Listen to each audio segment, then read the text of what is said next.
Before we dive into the story, drop a comment below and tell us where you're watching from. Enjoy the story. The screen door creaked as Emily Carter stepped onto the back porch, wiping her hands on her floral apron. She'd just finished making fresh lemonade, the kind her granddaughters loved, with extra sugar and a sprig of mint. The afternoon sun cast long shadows across the yard, and she could hear Sophie's laughter echoing from somewhere near the old oak tree. But something made her pause. Lily, her youngest granddaughter, sat motionless on the wooden swing, not swinging, not moving, just not. Sitting there, staring down at her lap, her small hands pressed against her stomach. Emily's heart skipped. "Lily, honey," she called out, forcing brightness into her voice. The little girl looked up slowly. Her face was pale, too pale for a 7-year-old who'd been playing outside all morning. There were faint shadows under her eyes that Emily hadn't noticed before. Or maybe she had noticed. Maybe she just hadn't let herself see. Emily walked across the grass, her knees protesting with each step. 72 years had a way of reminding you of every fall, every long day, every choice that led you here. "You okay, sweetheart?" Lily nodded but didn't speak. Emily sat down on the swing beside her, the old chains groaning under the weight. She waited. That's what you did with children. You waited until they were ready. Finally, Lily whispered, "Grandma, my tummy is jumping." Emily felt something tighten in her chest. Not panic, not yet, just instinct, the kind that mothers develop, the kind she'd ignored too many times in her own life. "Jumping?" Emily kept her voice gentle. "Like butterflies?" Lily shook her head. "Different." Emily reached out and touched her granddaughter's forehead. Warm. Maybe a little too warm. "How long has it been jumping, honey?" Lily shrugged, eyes downcast. "I don't know." Sophie appeared from around the corner of the house, dirt on her knees and determination in her eyes. At 9 years old, she already carried herself like someone twice her age. "Grandma, is dinner ready?" Sophie asked, but her eyes flicked to Lily with something that looked like worry. Emily studied both girls for a moment. Something wasn't right. She could feel it in her bones. That evening, after the girls had gone to bed in the guest room, Emily found her daughter. Rachel collapsed on the living room couch, still in her uniform from the diner, hair pulled back in a messy bun, eyes closed, exhausted. "Rachel, honey, we need to talk about Lily." Rachel didn't open her eyes. "Mom, please, not tonight. She says her stomach has been hurting. Kids always complain about something." Rachel's voice was flat, worn thin by double shifts and unpaid bills. Emily hesitated. She recognized that tone. She'd used it herself decades ago, when asking questions felt like admitting you'd already failed. "I think we should take her to the doctor." Rachel finally opened her eyes. "Do you know how much a doctor's visit costs, even with insurance?" "I'll pay for it." "You don't have to fix everything, Mom." But Emily saw something flicker across Rachel's face. Relief, maybe, or fear that she'd been trying to hide. That night, Emily lay awake in her own bed, across town, staring at the ceiling. She thought about her late husband who taught her that problems disappeared if you didn't talk about them. She thought about Rachel, who'd learned the same lesson. She thought about 2 little girls who were learning it now. The next morning, Emily called the Emily Community Hospital and made an appointment. She didn't ask Rachel's permission. When she arrived to pick up the girls, Lily was sitting on the front steps, arms wrapped around her knees.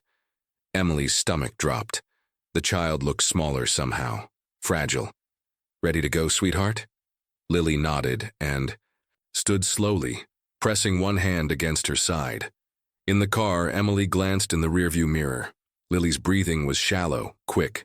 There was a thin sheen of sweat on her forehead, even though the morning was cool. Sophie sat in the passenger seat, hands clasped tightly in her lap, staring. Straight ahead. "How long has your sister been feeling this way?" Emily asked softly. Sophie's jaw tightened. "I don't know, Grandma." But Emily could see it in her eyes. She knew, she just couldn't say. As they pulled into the hospital parking lot, Lily reached forward and grabbed Emily's hand with surprising strength. Grandma? Yes, baby? Am I in trouble? Emily's heart shattered. No, sweetheart. No, you're not in trouble. But as they walked through those automatic doors, Emily couldn't shake the feeling that something was terribly, terribly wrong, and that she should have seen it sooner. The waiting room smelled like antiseptic and old magazines. Emily sat between her granddaughters on hard plastic chairs, watching the clock tick forward with agonizing slowness. Sophie had picked up a dog-eared copy of a nature magazine and was flipping through it without really looking. Lily leaned against Emily's side, her small body radiating an uncomfortable warmth. Emily stroked the child's hair and felt her heart clench. How many signs had she missed? How many times had Lily been quiet at dinner, pushing food around her plate? How many times had she sat out during playtime? And why hadn't Emily asked? Because asking meant admitting something was wrong, and admitting something was wrong meant doing something about it. That's what she'd learned 50 years ago, married to a man who believed problems solved themselves if you gave them enough silence.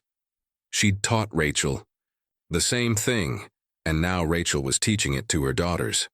Lily Carter? A nurse stood in the doorway, clipboard in hand, smiling warmly. Emily helped Lily to her feet and felt the child's hand trembling in hers. They were led down a bright hallway into a small examination room. The nurse took Lily's temperature, slightly elevated, and her blood pressure. She asked basic questions that Emily answered while Lily stayed quiet. "The doctor will be right in," the nurse said, and left them alone. Sophie stood by the window, arms crossed, looking out at the parking lot. Emily recognized that posture. It was the same one Rachel used when she was trying to hold everything together. "Sophie, honey, come sit down." "I'm fine standing." Emily didn't push. She just held Lily's hand and waited. When the door opened again, a young woman in a white coat stepped in. She had kind eyes and moved, with quiet confidence. "Hello, I'm Dr. Patel, and you must be Lily." Lily nodded but didn't speak. Dr. Patel pulled up a rolling stool and sat at eye level with the child. "Your grandma tells me your tummy's been bothering you. Can you show me where it hurts?" Lily hesitated, then placed her hand on her lower abdomen. "Does it hurt all the time or just sometimes?" Lily glanced at Sophie, then back at the doctor. "Sometimes." "When did it start?" Silence. Emily felt her throat tighten. "Lily, sweetheart, it's okay. You can tell the doctor." But Lily just shook her head slightly. Dr. Patel didn't push. Instead, she smiled gently. "That's all right. Let's just take a look, okay? I'm going to press very softly on your tummy. If anything hurts, you tell me. Deal?" Lily nodded. Emily watched as Dr. Patel carefully examined her granddaughter. The doctor's expression remained neutral, professional, but Emily noticed the way her movements slowed when she reached Lily's lower right side. Noticed the way Lily flinched, just barely. Dr. Patel sat back, her brow furrowed ever so slightly. "Has she been eating normally?" she asked Emily. I'm not sure. Her mother would know. Better. I only see them a couple times a week." "Has she had a fever before today?" "I don't know." The answers felt like confessions. Emily squeezed Lily's hand, feeling the weight of everything she didn't know pressing down on her chest. Dr. Patel turned back to Lily with a gentle smile. "You're doing great, sweetheart. I just need to ask your grandma a few more questions, okay?" She gestured for Emily to step aside. They moved toward the corner of the room, speaking in low voices. "When exactly did you first notice the pain?" Dr. Patel asked. "Today, but—" Emily swallowed hard. "But I think it's been going on longer. I just didn't see it." Dr. Patel's expression softened with understanding, not judgment. "Has there been any vomiting, diarrhea, loss of appetite?" Emily thought back over the past few weeks. Family dinners where Lily barely touched her plate. Times she'd seemed tired, withdrawn. Maybe. Yes, I think so. Dr. Patel nodded slowly, processing.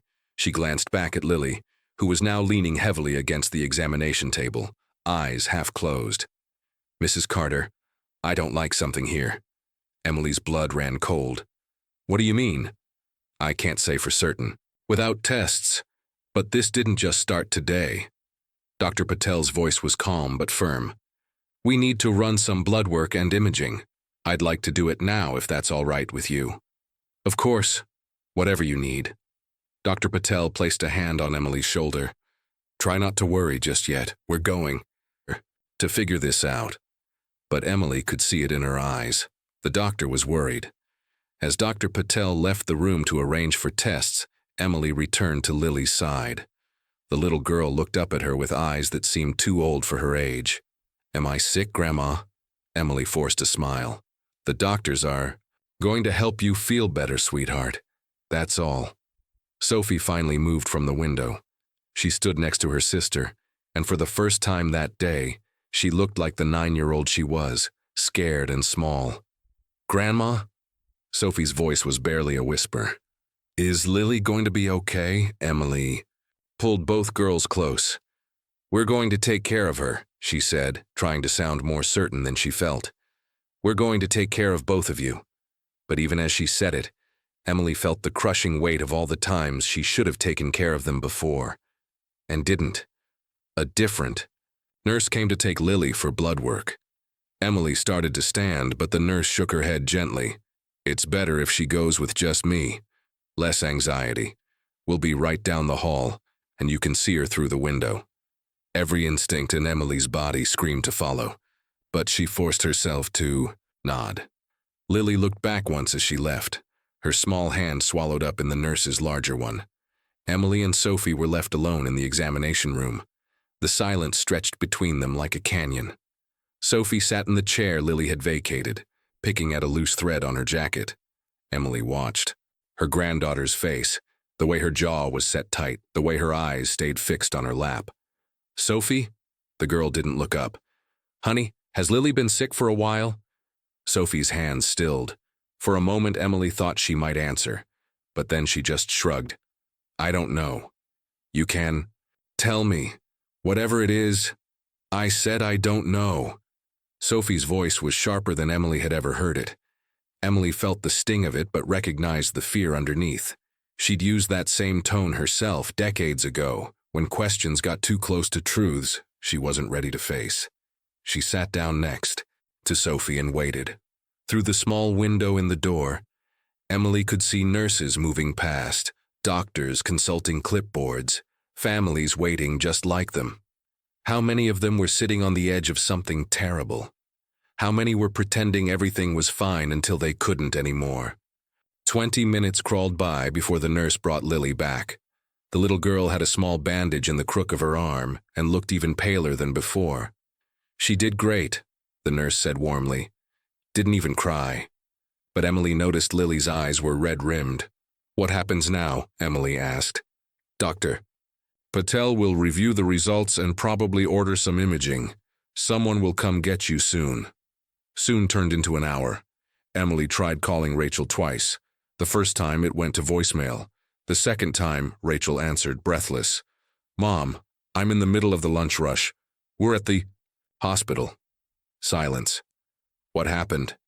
Rachel's voice shifted instantly, fear replacing frustration. Lily's stomach pain. The doctor wants to run tests.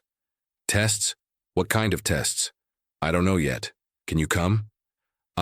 Mom, I can't just leave. Jerry already warned me about taking too many breaks if I lose this job. Rachel, your daughter is in the hospital. Another silence, heavier this time. Is it serious? Emily looked at Lily, curled up in the chair with her eyes closed, breathing too fast, too shallow. I don't know, Emily said quietly, but I think it might be. She heard Rachel take a shaky breath. I'll try to get someone to cover my shift. Please. After she hung up, Emily felt the full weight of her exhaustion. She was 72 years old, sitting in a hospital with 2 frightened children, waiting for answers she was terrified to hear. The door finally opened. Dr. Patel stepped in, followed by a nurse Emily hadn't seen before. The doctor's expression was carefully neutral. Mrs. Carter, can I speak with you outside for a moment? Emily's stomach dropped. Can't you just tell me here? Dr. Patel glanced at the girls. I think it's better if we talk privately first.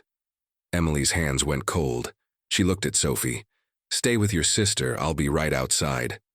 In the hallway, Dr. Patel led her a few steps away from the door. The nurse stood nearby, hands clasped professionally. We got the blood work back, Dr. Patel began. There are some elevated markers that concern me. White blood cell count is high. Other indicators suggest inflammation or possible infection. Emily gripped the wall for support. What does that mean?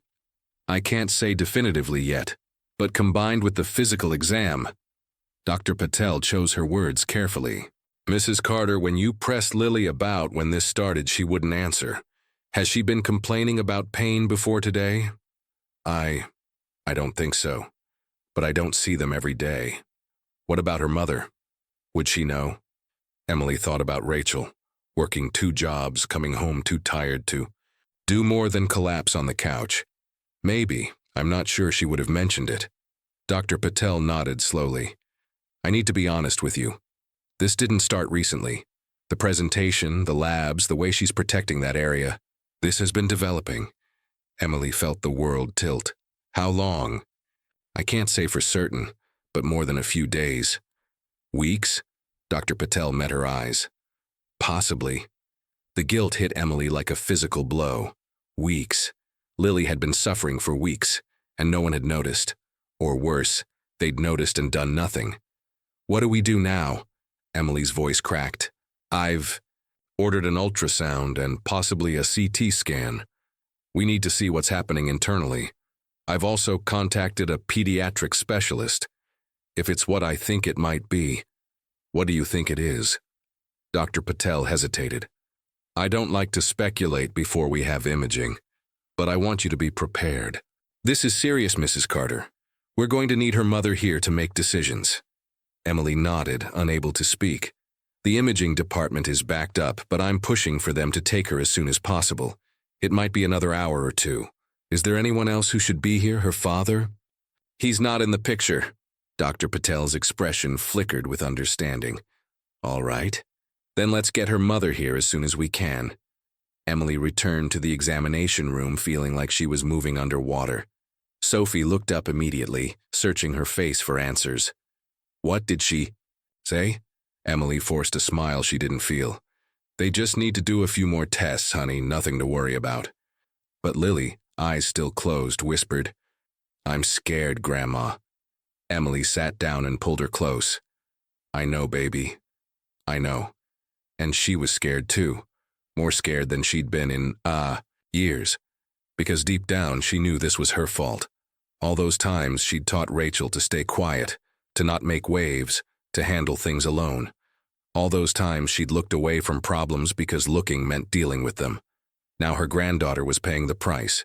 The imaging department was in the basement, down 2 long hallways and past a cafeteria that smelled like reheated soup. A technician with tired eyes checked Lily in and explained that Emily and Sophie would have to wait outside. It's just standard procedure, she said kindly. We'll take good care of her. Lily's grip on Emily's hand tightened. I'll be right outside that door, sweetheart, Emily promised. The whole time. And when you come out, I'll be the first person you see. Lily nodded, but her chin trembled. As the door closed between them, Emily felt something crack inside her chest. She turned away before Lily could see the tears in her eyes. The waiting area had 4 plastic chairs and a bulletin board covered in health awareness posters.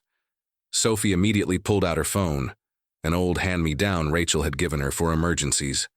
Emily sat down and tried Rachel's number. Again. This time Rachel answered on the first ring. Mom, what's happening? Did they find anything? They're doing imaging now. Rachel, you need to come. The doctor says it's serious. I'm trying. Jerry won't let me leave until the dinner shift starts and Maria can cover. That's another 2 hours. 2 hours. Emily's voice rose. Your daughter needs you now. You think I don't know that? Rachel's voice cracked. You think I want to be here slinging hash browns while my kid is in the hospital? I don't have a choice, Mom. There's always a choice. Easy for you to say. You're retired. You have time.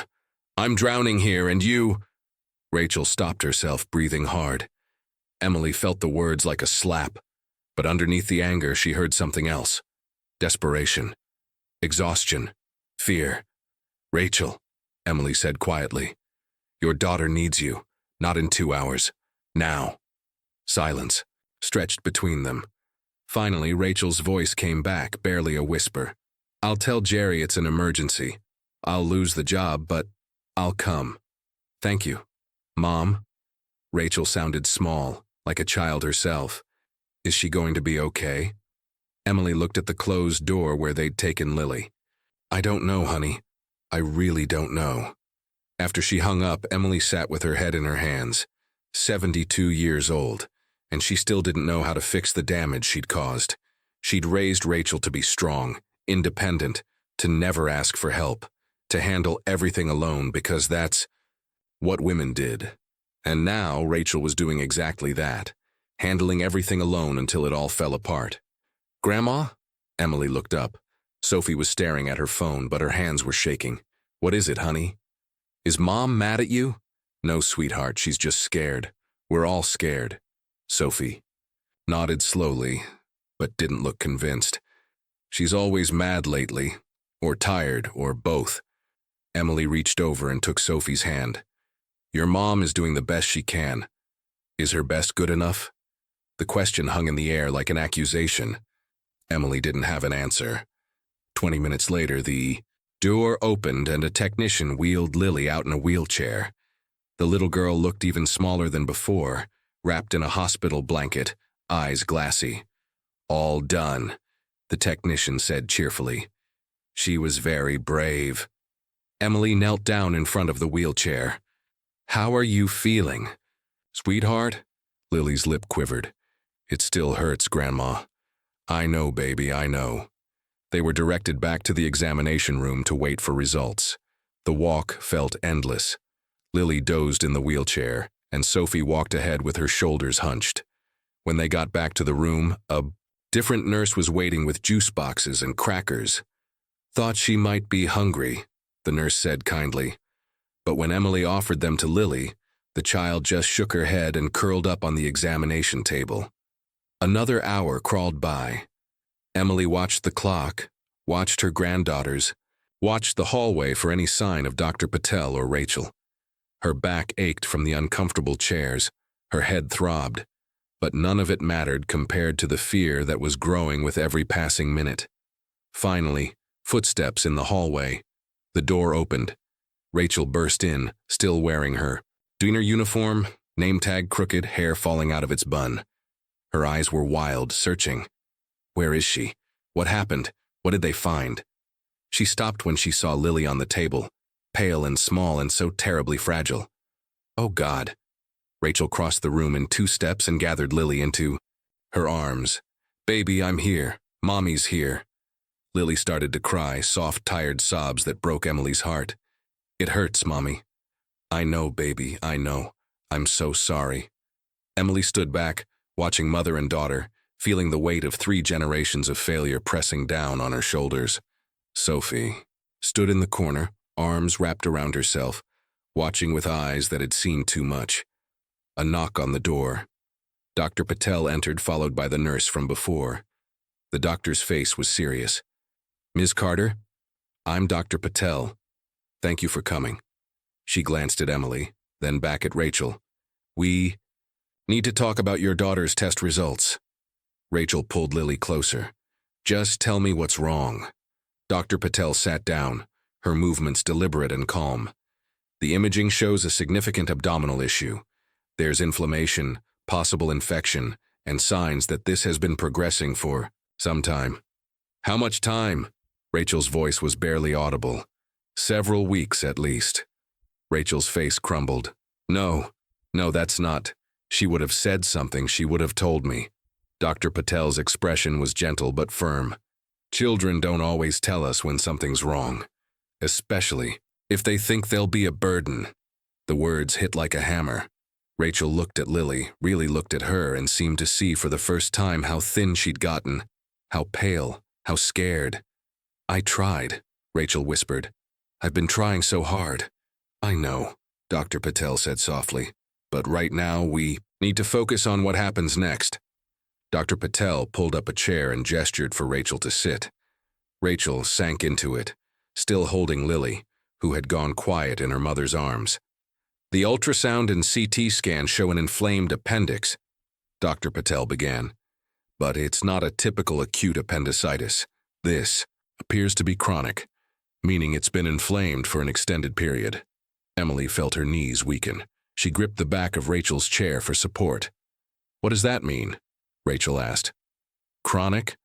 I thought appendicitis happened fast." "Usually, yes. But in rare cases, especially in children, symptoms can be mild at first. Intermittent pain, loss of appetite, low-grade fever, things that might seem like a stomach bug or growing pains." Dr. Patel's voice remained steady, professional. "The danger is when it's left untreated. The inflammation progresses. Risk of rupture increases significantly." Rachel's face went white. "Rupture? We're monitoring her closely. Right now, it hasn't ruptured, but we're in a critical window." Dr. Patel looked directly at Rachel. "I need to ask you some questions, and I need you to be completely honest with me.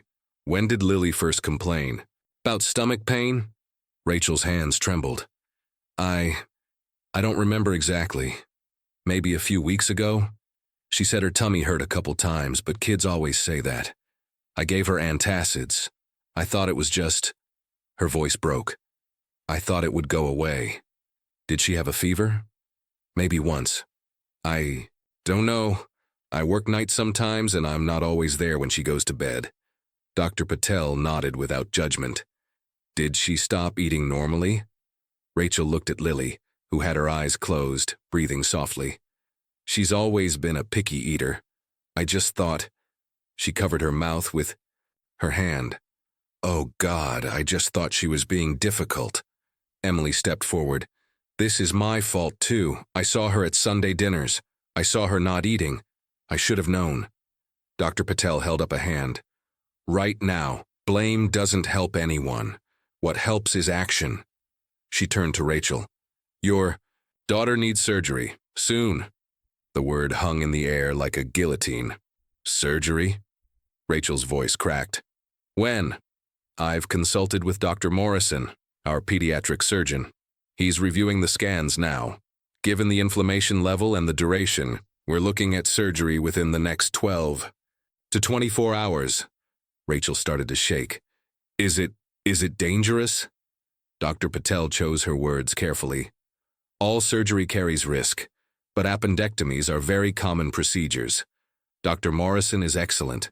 However, because of the chronic nature of this case, there are additional concerns. Scar tissue, possible adhesions.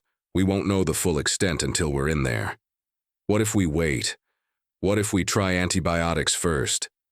"I don't recommend waiting. The longer we delay, the higher the risk of rupture. If that happens..." Dr. Patel paused. "It becomes a much more serious situation." Sophie spoke up from the corner, her voice small. "Is Lily going to die?" Everyone turned to look at her. The 9-year-old stood with tears streaming down her face, fists clenched at her sides. Rachel reached out. "Sophie, no, honey. You said she'd be fine. You always say everything's fine." Sophie's voice rose, all the fear and anger of weeks finally breaking through. "But she's not fine. Nothing's fine." Emily moved to Sophie and pulled her into a hug. The girl resisted for a moment, then collapsed against her grandmother, sobbing. Dr. Patel waited patiently until the room settled. Then she continued, quieter now. "I know this is overwhelming, but Lily is strong and we caught this before the worst happened. That matters." She looked at Rachel. "I need your consent to proceed with surgery.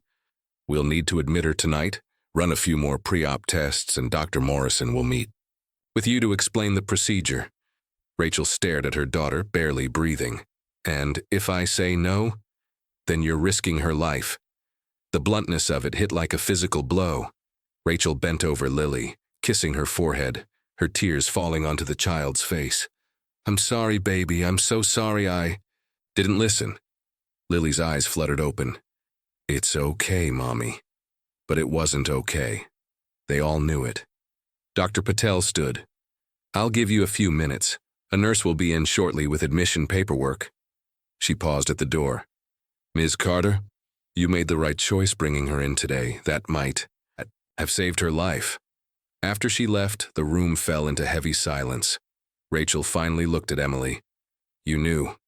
You knew something was wrong when I didn't. I should have acted sooner, Emily said quietly. I should have pushed harder. Why didn't you? The question was simple, but the answer was complicated. Emily thought about all the times she'd stayed quiet in her own marriage, all the times she'd taught Rachel that problems solved themselves if you didn't poke at them too hard.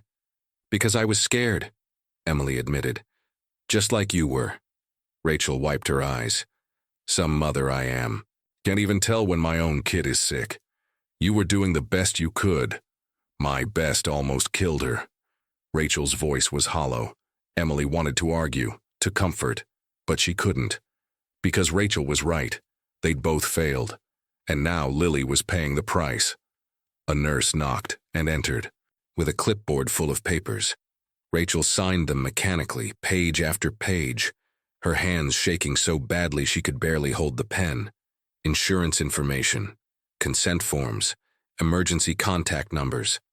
When they got to the line asking about the father, Rachel's pen hovered. He's not listed. The nurse noted gently. He's gone, Rachel said flatly. He doesn't get a say in this. The nurse nodded and moved on. After she left, Emily helped Rachel gather Lily's things. They were being moved to a pediatric room upstairs where Lily would stay until surgery. As they wheeled Lily down the hallway, Emily watched her daughter's face. Rachel looked 10 years older than she had that morning, defeated, broken, but still here, still fighting. Maybe that's all any of them could do, fight for the ones they loved, even when they'd already failed them. Dr. Patel pulled up a chair and gestured for Rachel to sit. Rachel sank into it, still holding Lily, who had gone quiet in her mother's arms. The ultrasound and CT scan show an inflamed appendix, Dr. Patel began. But it's not a typical acute appendicitis. This appears to be chronic, meaning it's been inflamed for an extended period. Emily felt her knees weaken. She gripped the back of Rachel's chair for support. What does that mean? Rachel asked. Chronic? I thought appendicitis happened fast. Usually, yes, but in rare cases, especially in children, symptoms can be mild at first. Intermittent pain, loss of appetite, low-grade fever, things that might seem like a stomach bug or growing pains. Dr. Patel's voice remained steady, professional. The danger is when it's left untreated. The inflammation progresses. Risk of rupture increases significantly. Rachel's face went white. Rupture? We're monitoring her closely. Right now, it hasn't ruptured, but we're in a critical window. Dr. Patel looked directly at Rachel. I need to ask you some questions, and I need you to be completely honest with me. When did Lily first complain about stomach pain? Rachel's hands trembled. I don't remember exactly.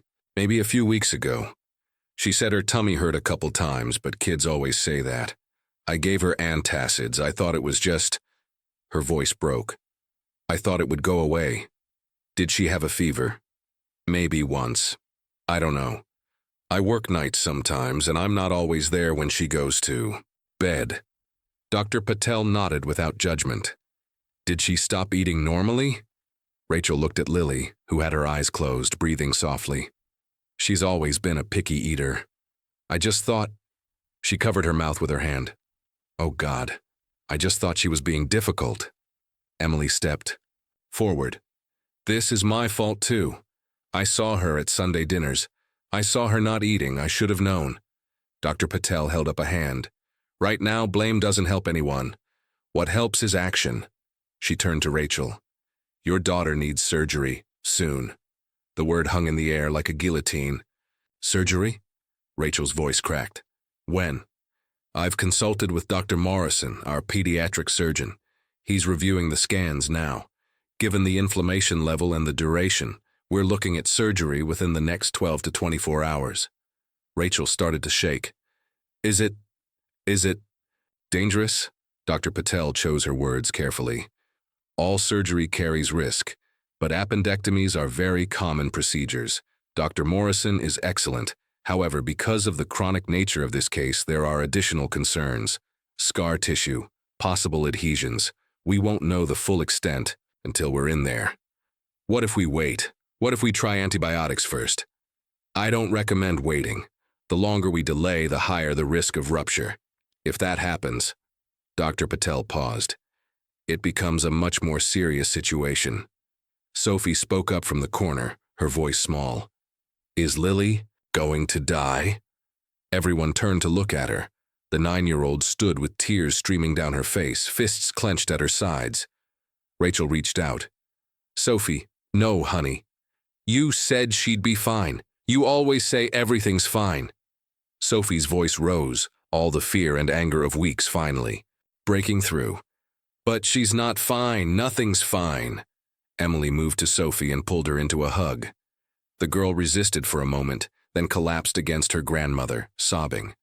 Dr. Patel waited patiently until the room settled. Then she continued, quieter now. I know this is overwhelming, but Lily is strong, and we caught this before the worst happened. That matters. She looked at Rachel. I need your consent to proceed with surgery. We'll need to admit her tonight, run a few more pre-op tests, and Dr. Morrison will meet with you to explain the procedure. Rachel stared at her daughter, barely breathing. And if I say no, then you're risking her life. The bluntness of it hit like a physical blow. Rachel bent over Lily, kissing her forehead, her tears falling onto the child's face. I'm sorry, baby. I'm so sorry I didn't listen. Lily's eyes fluttered open. It's okay, Mommy? But it wasn't okay. They all knew it. Dr. Patel stood. I'll give you a few minutes. A nurse will be in shortly with admission paperwork. She paused at the door. Ms. Carter, you made the right choice bringing her in today. That might have saved her life. After she left, the room fell into heavy silence. Rachel finally looked at Emily. You knew something was wrong when I didn't. I should have acted sooner, Emily said quietly. I should have pushed harder. Why didn't you? The question was simple, but the answer was complicated. Emily thought about all the times she'd stayed quiet in her own marriage. All the times she'd taught Rachel that problems solved themselves if you didn't poke at them too hard. Because I was scared, Emily admitted. Just like you were. Rachel wiped her eyes. Some mother I am. Can't even tell when my own kid is sick. You were doing the best you could. My best almost killed her. Rachel's voice was hollow. Emily wanted to argue, to comfort, but she couldn't. Because Rachel was right. They'd both failed. And now Lily was paying the price. A nurse knocked and entered with a clipboard full of papers. Rachel signed them, mechanically, page after page, her hands shaking so badly she could barely hold the pen. Insurance information, consent forms, emergency contact numbers. When they got to the line asking about the father, Rachel's pen hovered. He's not listed, the nurse noted gently. He's gone, Rachel said, flatly. He doesn't get a say in this. The nurse nodded and moved on. After she left, Emily helped Rachel gather Lily's things. They were being moved to a pediatric room upstairs where Lily would stay until surgery. As they wheeled Lily down the hallway, Emily watched her daughter's face. Rachel looked 10 years older than she had that morning. Defeated, broken, but still here, still fighting. Maybe that's all any of them could do. Fight for the ones they loved, even when they'd already failed them. End of Chapter 5. How many characters would you like for Chapter 6? 500. Max 19 to 40. Chapter 6. The Secret That Binds Them. The pediatric room was small but cheerful, painted in soft yellows with cartoon animals on the walls. A television mounted in the corner played a muted children's show. The bed had railings and colorful blankets. It looked nothing like a place where a child should be. Fighting for her life, a nurse helped settle Lily into the bed, hooking her up to monitors that beeped softly. An IV line was inserted into her small hand. She whimpered but didn't cry. Rachel sat in the chair beside the bed, holding Lily's other hand, refusing to let go. Emily stood by the window, with Sophie giving them space. "Your mom needs to be with Lily right now," Emily said gently. "How about we go find the cafeteria? Get something to eat?" Sophie shook her head. "I'm not hungry. Neither am I. But we should try." They walked in silence through the maze of hospital corridors. The cafeteria was mostly empty. Just a few scattered staff members on break. Emily bought 2 sandwiches and 2 juice boxes. They sat at a table near the window overlooking the parking lot. Sophie picked at the edges of her sandwich without eating. "Grandma?" "Yes, honey?" "Is this my fault?" Emily's heart broke. "Oh, sweetheart, no. Why would you think that?" Sophie's eyes filled with tears. "I knew she was sick. I knew for a long time." Emily set down her sandwich and reached across the table.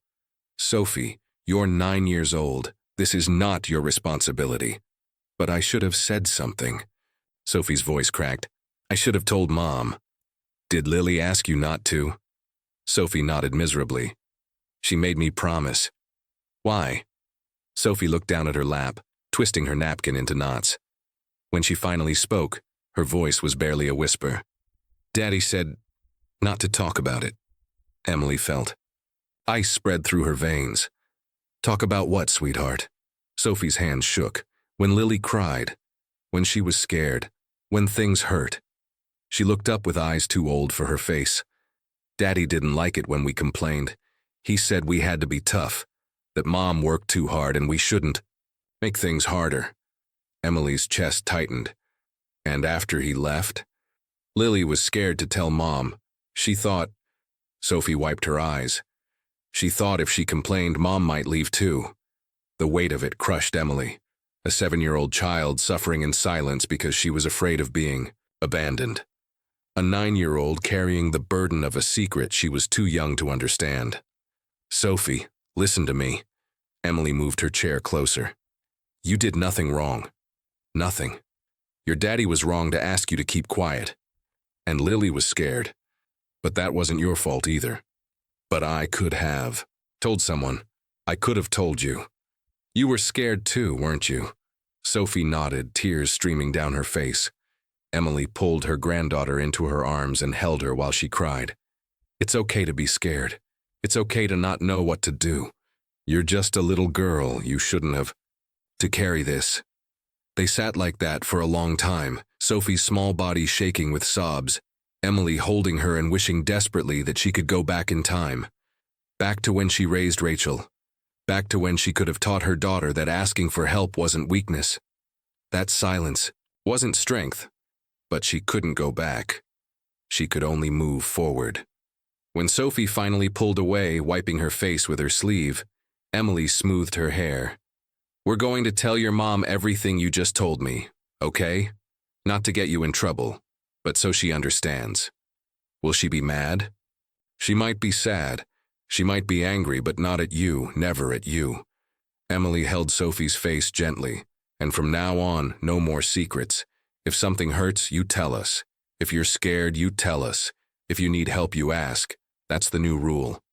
Sophie nodded slowly. "Okay." They returned to Lily's room to find Rachel still sitting vigil beside the bed. Lily was asleep now, her small chest rising and falling steadily. Rachel looked up when they entered. Her eyes were red, swollen. "She finally fell asleep," Rachel whispered. "The nurse gave her something for the pain." Emily guided Sophie to sit in the other chair, then stood beside Rachel. "We need to talk," Emily said quietly. "Sophie told me something important." Rachel looked at her daughter, then at Emily. "What?" Emily took a breath. "Their father told them not to talk about pain. Not to complain. Sophie's been carrying this secret for weeks because Lily was too scared to tell you." Rachel's face crumpled. She looked at Sophie with devastation in her eyes. "Why didn't you tell me?" Sophie's voice was small. "I thought you'd be mad, or tired, or leave like Daddy did." Rachel stood up and knelt in front of Sophie, taking her hands. "I would never leave you, never. Do you understand me?" Sophie nodded, crying again. And I'm sorry. I'm so sorry you felt like you couldn't tell me. Rachel pulled her into a fierce hug. I should have seen it. I should have known. Emily watched them, grandmother watching mother, and child, seeing 3 generations of silence finally beginning to crack open. It was terrifying, but it was necessary. The hours blurred together in that hospital room. Rachel sat beside Lily's bed, refusing to move even when the nurses suggested she rest. Emily tried to convince her to at least eat something, but Rachel just shook her head. I can't leave her again, Rachel whispered. I've already left her too many times.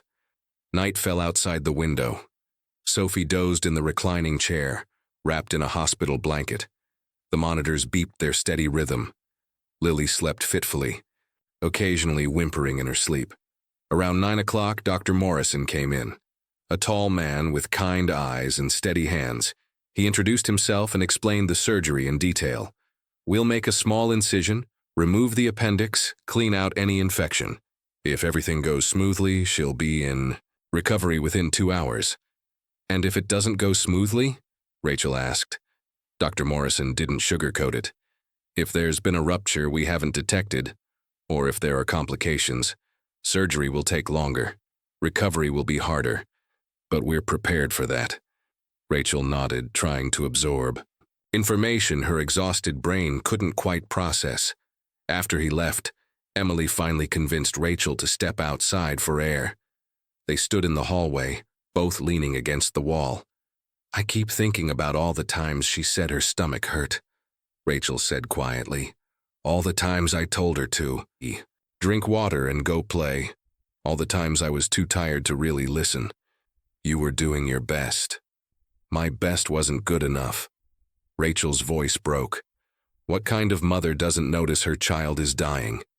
She's not dying. She's going to be okay. You don't know that. Emily didn't, but she needed to believe it. Rachel slid down the wall until she was sitting on the floor, head in her hands. After he left, I promised myself I'd be enough for them, that I could do it alone, be mom and dad, provider and protector. She laughed bitterly.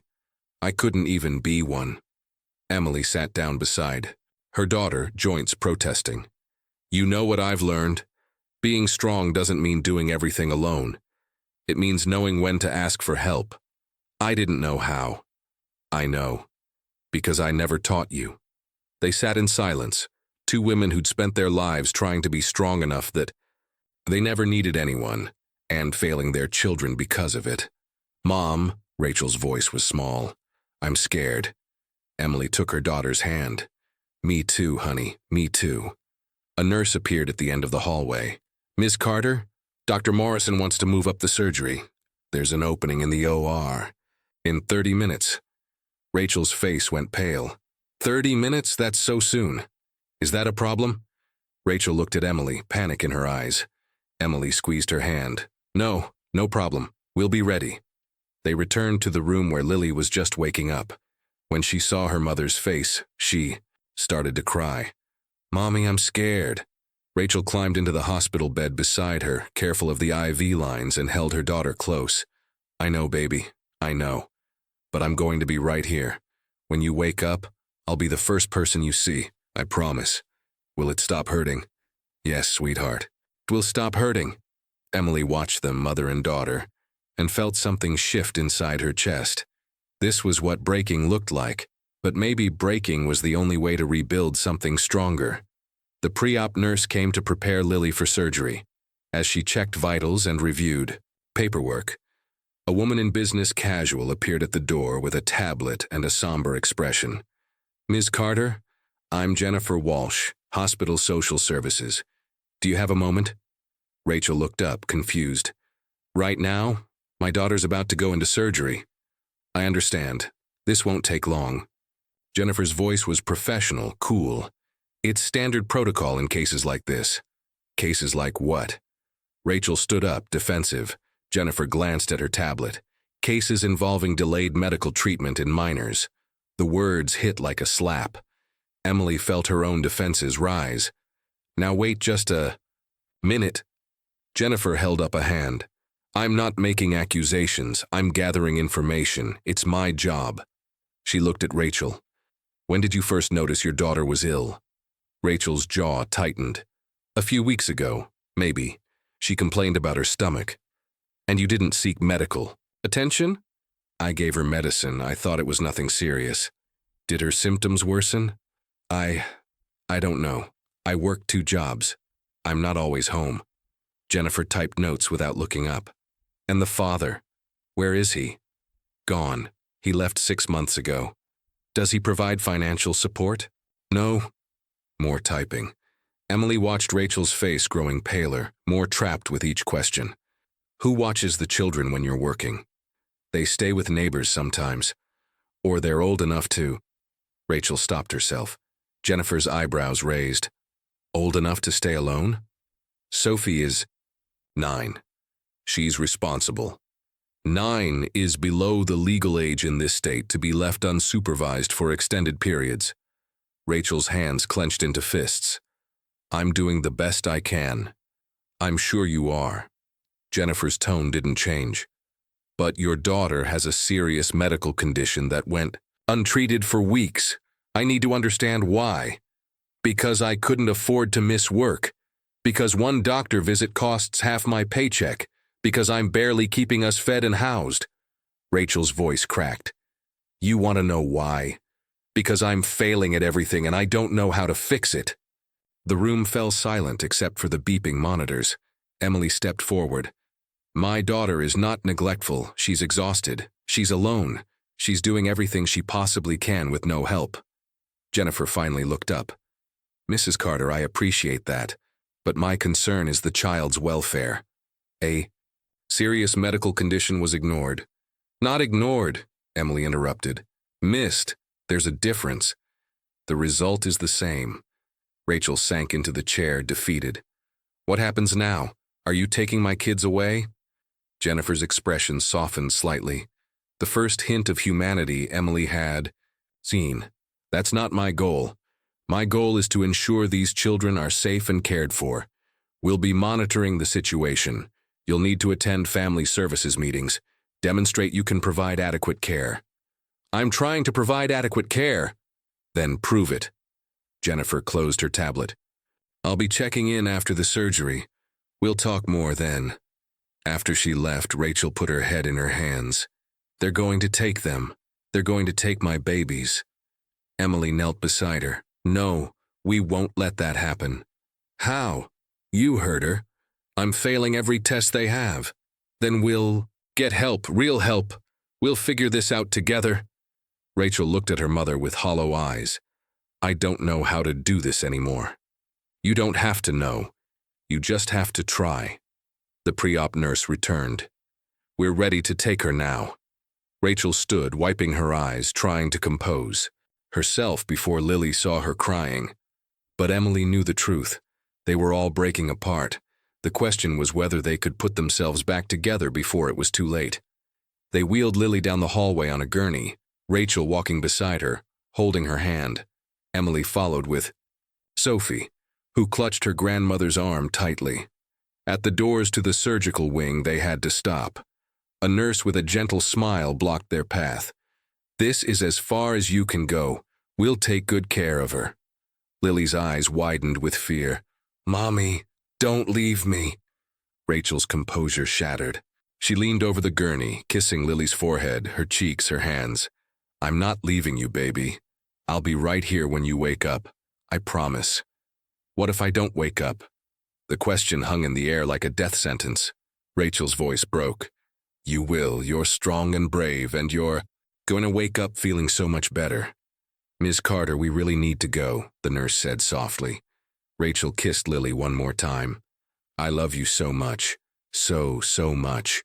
I love you too, Mommy. Then they wheeled her through the double doors, and she was gone.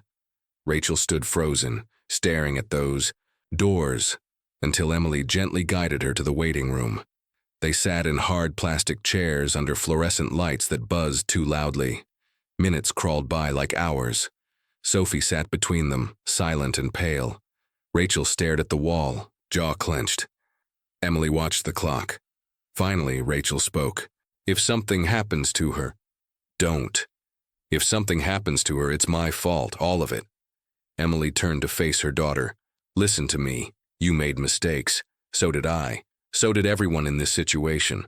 But right now, Lily needs us to be strong. Not perfect, just present. Rachel's eyes filled with tears. I don't know if I can do this. You don't have a choice, neither of us do. What if she dies hating me for not protecting her? Emily grabbed Rachel's hand hard enough to hurt. She doesn't hate you. She loves you. And when she wakes up, she's going to need you to be whole, enough to take care of her. So you're going to pull yourself together, not because you're perfect, but because she needs you. Rachel nodded, tears streaming down her face. Sophie leaned against her mother's shoulder. Mom, Grandma's right. Lily needs you. Rachel wrapped her arm around Sophie and pulled her close. I'm sorry I wasn't enough. You're enough now, Sophie whispered. They sat like that, 3 generations holding each other in a hospital waiting room, while somewhere beyond those doors, a little girl fought for her life, and all they could do was wait, and hope it wasn't too late. The surgery stretched into 2 hours, then 3. Emily bought coffee from a vending machine that tasted like burnt cardboard. Rachel didn't touch hers. Sophie fell asleep against her mother's shoulder, exhausted from fear. Other families came and went from the waiting room. A young couple with a newborn, an elderly man waiting for his wife. Each time the door opened, Rachel's head snapped up, hoping for news. But none came. Around midnight, Emily convinced Rachel to walk with her to the bathroom, to splash water on her face. In the harsh fluorescent light, Rachel looked like a ghost of herself. What's taking so long? Rachel whispered. Surgeries take time. It doesn't mean something's wrong. You don't know that. Emily didn't, but hope was all they had left. When they returned, Sophie was awake, rubbing her eyes. Did they say anything? Rachel shook her head and sat down, pulling Sophie back into her arms. Emily settled into the chair on Rachel's other side. The 3 of them sat in silence, listening to the clock tick and the occasional overhead page for doctors. Mom? Rachel's voice was barely audible. Tell me about when I was little. Emily was surprised by the request. What do you want to know? Anything. I need to think about something else. Emily thought for a moment. You were stubborn from the day you were born. The nurses said they'd never seen a baby fight so hard against being swaddled. She smiled at the memory. Your father wanted to name you something delicate, Rose or Lily, but I looked at you and knew you needed a stronger name. Rachel means you, gentle but fierce when protecting her young. Rachel let out a shaky breath. Did you ever feel like you were failing me? Every single day. Really? Really. I thought if I could just be strong enough, quiet enough, keep everything together, you'd be okay. But all I taught you was how to survive alone. Emily's voice cracked. I'm sorry for that. Rachel leaned her head on her mother's shoulder. I thought I was supposed to have all the answers, be everything they needed. Nobody has all the answers, honey. We're all just doing our best. My best almost killed her. No, your best brought her here, right now, in time. They sat like that, mother and daughter, until finally the surgical doors opened. Dr. Morrison walked toward them, still in his scrubs, pulling down his mask. Rachel stood up so fast she nearly stumbled. Emily's heart stopped. This was the moment everything changed. Chapter 11. The Morning of Truth. Dr. Morrison's face was tired but calm. Rachel searched it desperately for answers. She's okay, he said, and Rachel's knees buckled. Emily caught her, holding her up as she sobbed with relief. The surgery went well, Dr. Morrison continued. We removed the appendix. There was significant inflammation, some early adhesions, but no rupture. She was lucky. Can I see her? Rachel asked through tears. She's in recovery now still. We dated. Give it about 30 minutes, then a nurse will bring you back. Is she going to be okay? Long term? Dr. Morrison hesitated. She'll need careful monitoring. The chronic inflammation may have caused some scarring. We'll watch for complications. infection, digestive issues. Physical therapy might be necessary depending on how she heals. Rachel's face fell. So it's not over. The immediate danger is over, but recovery will take time, weeks, maybe months. She'll need follow-up appointments, possibly dietary changes, rest. He paused. And she'll need support. This was traumatic for her body and her mind. Emily felt the weight of those words. This wasn't a simple fix. This was the beginning of a long road. "Thank you," Rachel whispered. "Thank you for saving her." Dr. Morrison nodded. "You got her here in time. That's what mattered." After he left, Rachel sank back into her chair, trembling. Sophie climbed into her lap, too big for it but needing to be held anyway. "She's okay," Rachel kept repeating. "She's okay." But Emily heard the fear underneath. The unspoken question, what now? True to his word, 30 minutes later a nurse appeared. "She's awake, you can see her. Now. Just immediate family for now, 2 at a time." Rachel stood immediately. "Sophie, you stay with Grandma. I'll go first." But Sophie shook her head. "I want to see her." Rachel looked at Emily, who nodded. "Go, both of you. I'll wait here." Emily watched them follow the nurse through the doors, leaving her alone in the waiting room. She sank into her chair and let herself cry for the first time since this began. Tears of relief, tears of guilt, tears for all the years she'd taught the wrong lessons, built the wrong walls, stayed silent when she should have spoken. But Lily was alive. That's what mattered. When Rachel and Sophie returned 20 minutes later, both had tears on their faces but light in their eyes. "She's groggy, but she smiled at us," Rachel said. "She asked if her tummy would stop jumping." Emily's heart ached. "What did you tell her?" "I told her yes." Finally, "Yes." Emily stood. "Can I see her?" Rachel nodded. Emily walked through those doors into recovery, where Lily lay small and pale in a bed too big for her, connected to monitors and IV lines. But her eyes were open. "Grandma," she whispered. Emily took her hand gently. "Hi, sweetheart. You did so. Good. It doesn't hurt anymore." Emily smiled through tears. "Good, that's so good." "Grandma?" "Yes, baby. I'm sorry I didn't tell you sooner." Emily's heart shattered. "Oh, honey, you have nothing to be sorry for. Nothing." Lily's eyes drifted closed, exhausted. Emily sat with her until she fell back asleep, holding her small hand, making a silent promise. "Never again. Never again will I teach silence. Never again will I look away." Chapter 12. The Truth That Shatters Everything. They moved Lily to a regular room the next morning. Rachel never left her side. Emily stayed with Sophie in the waiting area, giving them space. Sophie had been quiet all morning, staring out the window at the parking lot below. Emily sat beside her with 2 muffins from the cafeteria that neither of them touched. "Grandma?" Sophie's voice was small. "Yes, honey? There's something else I didn't tell." "You..." Emily's stomach tightened. "What is it?" Sophie's hands started shaking. She pulled her knees up to her chest. "Daddy didn't just say not to talk about it." Emily waited, her heart pounding. "He said..." Sophie's voice broke. "He said not to tell anyone when Lily cried, because it made him angry, and when he got angry..." She stopped, tears streaming down her face. Emily felt the room tilt. "What happened when he got angry, Sophie?" "He yelled. He said we were too much, too loud, too needy, that Mom worked too hard and we made everything worse." Sophie was sobbing now. "He said if we..." He said, kept complaining he'd leave, so we stopped. And then he left anyway." Emily pulled Sophie into her arms, holding her tight as the child shook with sobs. "That's why Lily didn't tell Mom. She thought if she complained about being sick, Mom would leave too. Just like Daddy."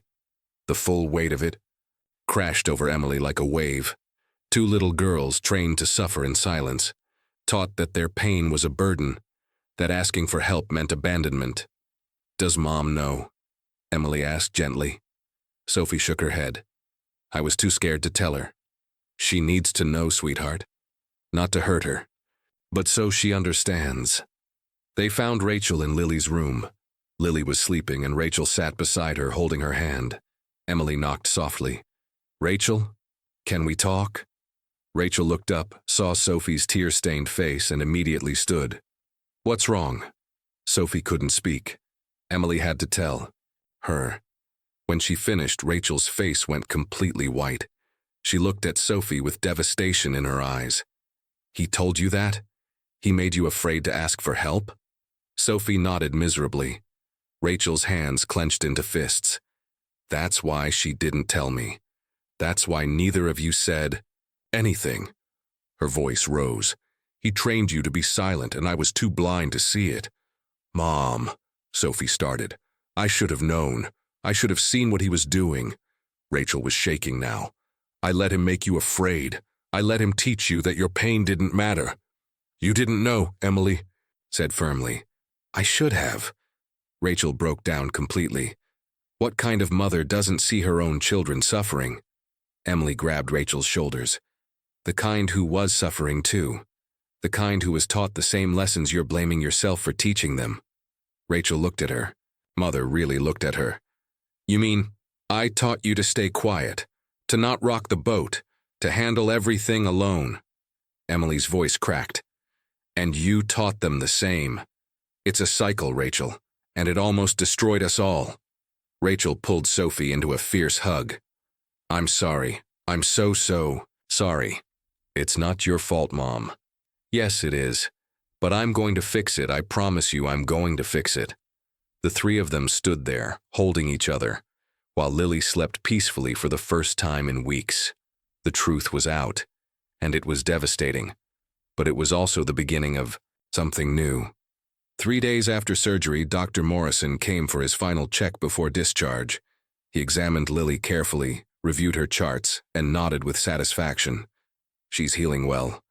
Better than I expected, honestly." Rachel exhaled relief. "So she can come home?" "Yes, but understand. This is just the beginning. She'll need follow-up appointments every 2 weeks for the first month, then monthly for 6 months. We're watching for infection, adhesions, any digestive complications." "What does that mean exactly?" Emily asked. Dr. Morrison sat down, his expression serious. "The chronic inflammation caused some internal scarring. Most children recover fully, but some experience ongoing issues. Digestive sensitivity, occasional pain. We won't know the full extent for several months." Rachel's face fell. "She might have problems forever?" "Possibly, or she might be completely fine. Every case is different." He paused. "What she definitely needs is rest, proper nutrition, and no stress. Her body has been through trauma." Emily saw Rachel calculating in her head. Doctor visits, time off work, medical bills. "How much will all this cost?" Rachel asked quietly. Dr. Morrison's expression softened. "Talk to the financial office. There are programs that can help. Don't let cost prevent you from bringing her back if something seems wrong." After he left, a billing coordinator arrived with paperwork. The numbers made Rachel go pale. "I can't afford this," she whispered. Emily put her hand on Rachel's shoulder. "We'll figure it out. Together." But both of them knew the truth. The surgery had saved Lily's life. But the real battle was just beginning. Jennifer Walsh, the social worker, returned the day before discharge. She sat across from Rachel with her tablet, less cold than before, but still professional. "How are things?" Rachel gestured to Lily, who was sitting up in bed watching cartoons. "She's recovering." "That's good. I need to discuss next steps with you." Rachel tensed. "Are you taking my kids?" "That's not the goal, but there are requirements." Jennifer pulled up her notes. "You'll need to attend family counseling, weekly sessions for at least 3 months. We'll also need home visits to ensure adequate living conditions." "I'm doing my best." "I know, but your best needs support." Jennifer's voice softened slightly. "There are resources available. Food assistance, help with medical bills, childcare programs. You don't have to do this alone."